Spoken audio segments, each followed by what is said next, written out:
All right, head coach Cedric Thomas. Friday practice, almost done with week 2, scrimmage on Saturday. We'll get into that.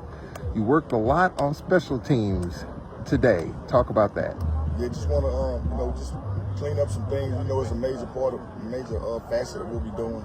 So we just kind of wanted to take something off of them before we get into the scrimmage aspect of them all.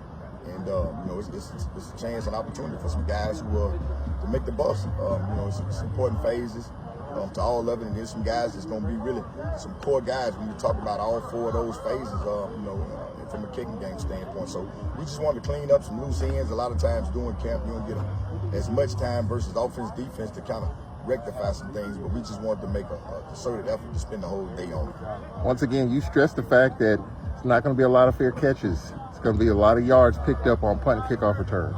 Well, if we can catch the football, it won't be no fair catches, but hell, if we don't catch it, we're going to let it bounce on the ground. But I know the guys that's back there, they're doing a really good job. We're charting all the drops. And, they got less than a third of drops as compared to the catches. So those guys doing a really good job. Tevin Latham, Ant Williams, and Marion Blakes, and old school team, man. Them guys doing a really good job back there. So we know that ball will be able to, help us from a positive standpoint and turn the field around just in the punt return game alone.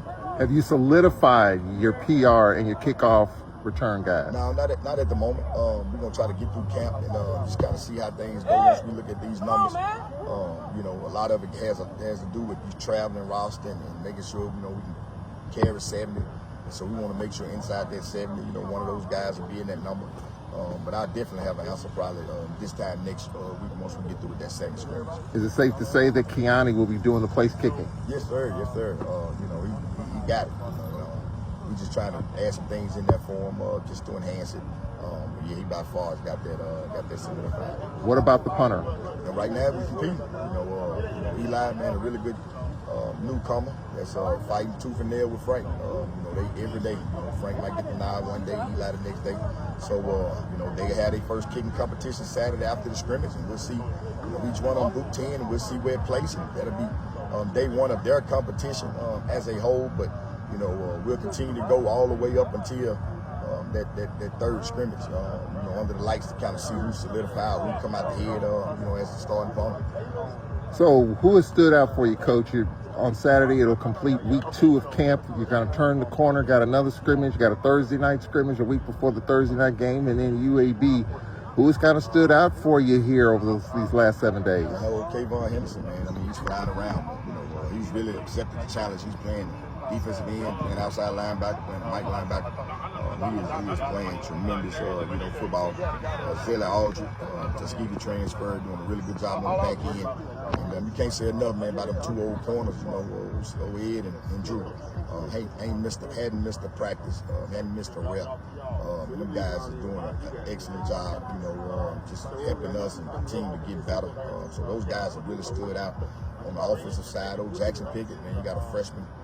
He's playing tackle, playing guard, doing a really good job. Tavon Miller, he's toting the rock, doing a really good job at the running back position. And so those guys are really stepping up, and we're excited about those guys and their progression on the offensive and defensive side of it. And, it's a lot more. Those are the ones that just every day you kind of see when they're out here, they're making a difference. Talk about conditioning to this point. We had some hot days. The last few mornings have been a little cooler, but next week, if you look at the forecast, 98, 99, 100, do you kind of tamper down a little bit as you kind of get ready for the fall semester? The second scrimmage, you got another scrimmage, you got a Thursday night scrimmage. Is this where things you really kind of focus and hone in on the roster? Yeah, not as much bumping and grinding, but it's a lot more of the conditioning piece, because one thing we got to be is in shape. It's going to be humid, and this place always prided itself on just being in shape. You don't see us cramping and falling all over, in the course of the games and years previous. So we're going to keep that same mantra. So we got to, get the conditioning in. We can't deal with the elements in a negative way. We know what we got to do when we out here in it, and those guys has accepted the challenge. And we got to put them in those situations. Today, it's kind of interval training, get the heart rate up. The average play is anywhere from 6 to 8 seconds. And we want to play inside that framework from a conditioning standpoint. And so we'll pick our spots when we actually do the conditioning from a running standpoint, but we also got to be in gameplay shape. When them drives go 10 and 12 plays, we got to stay focused in and make sure we can finish drives and such. I have not seen, and I've been out here mostly every day, a lot of cramping, a lot of guys going down. I have not seen a lot of that. That's a testament to the training staff and the coaches, and administration for allowing us to get him in this summer. Coach Gannon, his staff. He works them right there at that threshold when we say they soul almost about to leave their body, and right before it get up to out the university, comes back. He just does a tremendous job from that standpoint. Just getting them right on the cuffs of safety and just making sure that they are safe, but they are in shape. Because a lot of times you can lean on safety, and we know how important it is, but your whole squad will be cramping up, and it'll take you 3 weeks just to get in football shape. So we don't have that issue. I think we're in shape right now. Now it's just the mental aspect of being able to deal with that, when we fatigue. But I think we're not far off. After you talked to your team or after practice today, you mentioned for the scrimmage tomorrow at 9 o'clock that it's going to be game-like, get your rest. This is a true, serious, of course every scrimmage is, but you really honed in on the evaluation piece. You all are looking at everything and how you come out here, make sure you get your rest, your nutrition. All scrimmages are serious, but you really honed in on the seriousness of this scrimmage coming up on Saturday. Yeah, it's a game. I told them that mindset need to be as such from a preparation standpoint. They should treat it just like they're at the hotel when we're on the way, and just like we're in the dorm, when they're at home. Their mindset has to be as such, because when we play on the 29th, it won't be a scrimmage. There'll be no more scrimmages. And if we have a scrimmage mindset, sometimes the anxiety levels and the stress levels not as high. I want them to be in them uncomfortable situations where them anxieties and endorsements in their brain, start to peak and rise. And we got to put them in those situations. So I want the stressors and that mindset to be ticking and waking up in the middle of the night, just chomping at the bits to come out here and execute at a high level. But it's definitely a game situation. Some evaluations going to get them on the bus. Some, won't make the bus. Some will go from 12 to 14 plays to 30 to 25 plays. And so everybody, even with the coaching staff, from a coach staff standpoint, Coach Rowe and his guys, I'm out the equation.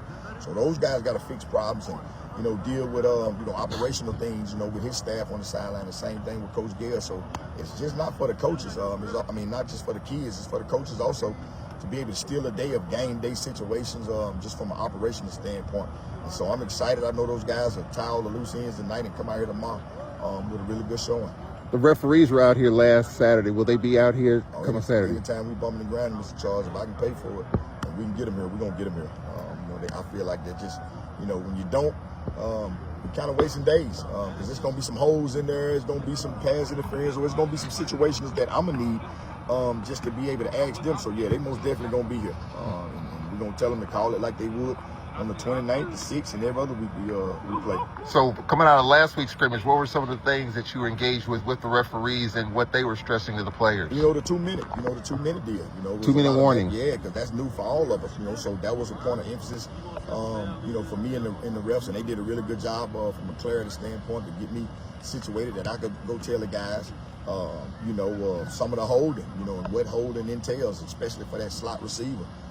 That was a point of emphasis, and we had 2 pass interference. Talk about that, the point of emphasis there, what they were telling you with that. As far as the wide receiver in the slot, the DB now, he just got to be tight with his hands. He can't have his hands all wrapped around when you're running slot phase or you're running double moves inside. So we got to keep our hands low. We got to be around that waist and that hip area, or those guys gonna call it. And so we had 2 pass interference, on Saturday, and that was points of emphasis that they was looking at. So. Coach Welch and Coach Taylor did a good job this week of honing in on the one-on-one aspect, making sure those hands was good. But that was really good, because if we hadn't saw that or had that clarity or that information, doing camp, we might have, come out in the 29th and, kind of gave some things up, just not knowing. So what are some of the things right now? You got your second scrimmage coming up that you're kind of concerned about. You're happy about a lot of things, I can tell that. But there's some things, obviously, that knowing you, that gnaws at you a little bit. What are some of those things here as we get ready for the second scrimmage? Yeah, I want to see the depth inside, on the D-line. I want to see them guys really push off the football, create a new line of scrimmage. The other day we had goal line. We was 0 for 3, from the 3 on out. I want to see them guys, get tackled for losses and push that pocket and, do a good job of honing in, up front. I want to see the communication better on the back end. We got a couple plays where we got explosives throwing passes, not because we're not good enough, but we're not talking enough. We're not being in that, that Adderall focused mindset. So I want to make sure we do that. They've cleaned some drops up, at the wide out position, but I want to see the ball off the ground. I want to see the ball being, caught and tight turned from a catcher standpoint. So those are things that, I feel I really want to see them come out tomorrow and just kind of clean up from an operational standpoint. Quarterback battle. We talked about Tyler Macon. What about the number 2? Right now, like I said, it's 1A, 1B, and 1C. Those guys are doing a really good job, and there may be some moving, at that position based on the mark.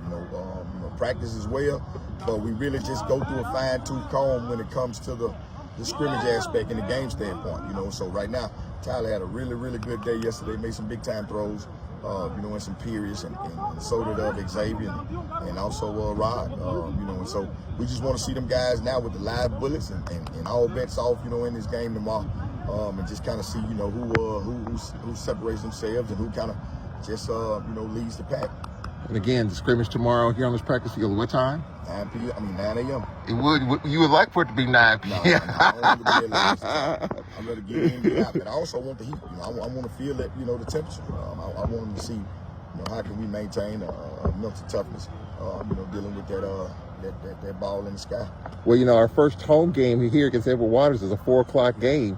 I think a lot of folks might have assumed it's 6 because of the heat's at 4. So you're going to catch a little bit of the heat, and it's, next week's going to be 99, 98, 100. Next week, it's going to be pretty brutal out here. But some teams are practicing at night. But you're getting yours in early before the heat of the day. Yeah, I want to be in it. I want to be in it. Like I said, administration allows us to, and the safety part as well. Let's get out in it and get it over. But also the back end of the day is we're able to get them in. Watch film, make the corrections, and coaches can go see. Them daughters and them sons and talk to them about their first day or second day of school. So that's always important. So I like the schedule that we got. Coach, we appreciate it. We'll talk to you after the scrimmage. Yes, sir.